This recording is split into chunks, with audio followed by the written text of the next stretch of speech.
Today we're going to take a look at the PSA Dagger. It is a Glock clone from Palmetto State Armory. It's actually feels really good. It's about the size of a Glock 19. It weighs 22.4 ounces.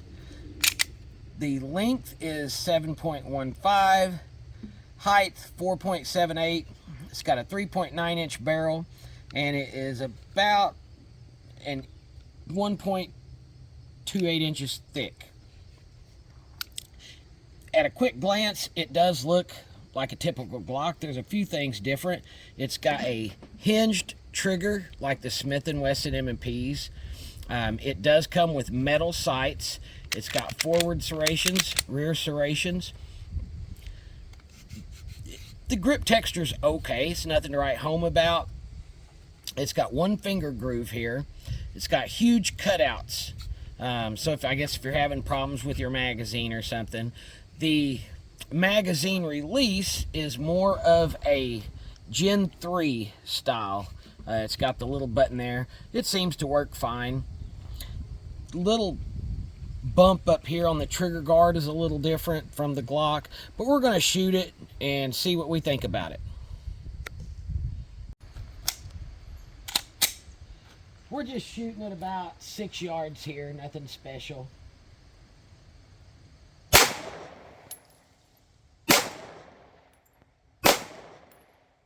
I didn't like that. It threw the brass right back in my face. Not crazy about that.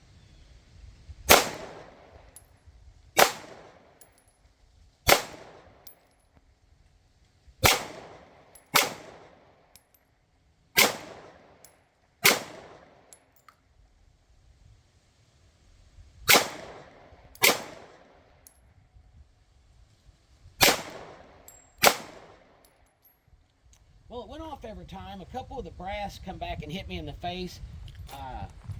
This is the first shots through the gun, thanks to my buddy Tony. We're going to load it up and give it another try. We're going to run a few more through it. It doesn't seem like a bad shooting gun. That ejection is pretty erratic, and I don't like them coming back and hitting me in the face.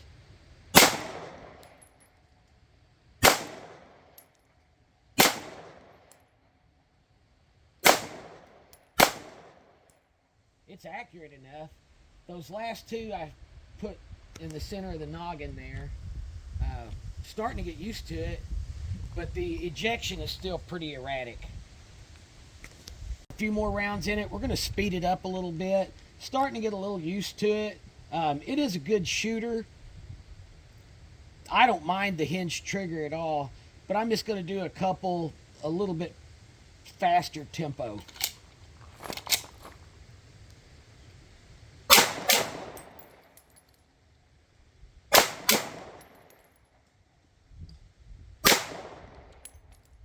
The trigger kind of throws me off a little bit at the quicker tempo, but honestly, it's not a bad shooting gun. We'll load it up a little with a few more and just do a few more shots. We might shoot some still with it. We're going to shoot at that first still fella. He's probably about, 20 yards from where we're standing.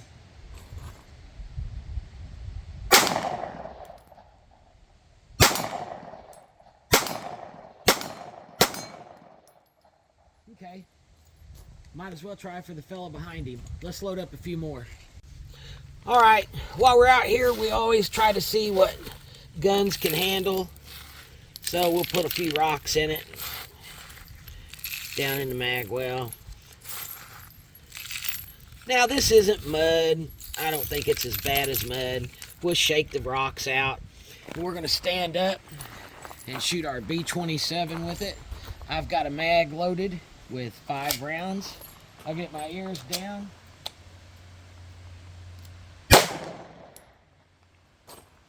First failure. Second failure. There we go. All right. It just had to shoot itself clean. we'll put a few more in it and give it another try. We didn't clean the gun up. I think she shot itself clean. I could feel that trigger pretty gritty and everything. It's dirtier than it looks in there. But we loaded up 4 or 5 more here. So I think it'll do just fine this round.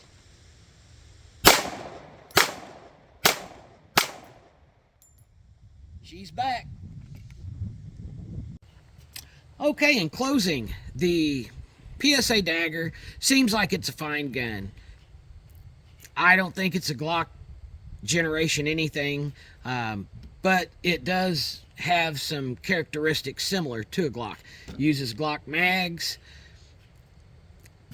It's considerably cheaper than a Glock. That is pretty important. So if you weigh the performance versus price, I would say the PSA Dagger's well worth the money. We had quite a few rocks in this one, and we had a couple failures, of course, but it shot itself clean. And the good thing about it is Glock has so much aftermarket support, and the Dagger takes most of the Glock mags that you can find. They're anywhere, you can find them on sale at Palmetto State from anywhere around $259 to $399. Of course, they have ones with threaded barrels and suppressor ready sights and slide cuts and everything like that. This is just a base model. It's a pretty good gun and it shoots pretty good. You may have a little bit of time getting used to the hinge trigger if you've not shot one. It's not that big a deal. The gun's plenty accurate.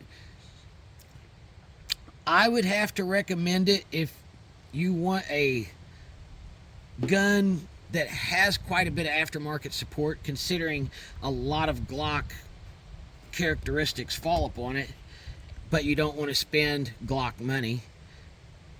I'm going to give this a thumbs up. The ammo that we use today is Winchester white box. It's not the greatest stuff in the world, but it sure works out here on the range. And I really appreciate you guys watching. If you have any comments or questions, feel free to ask them. Thanks for watching.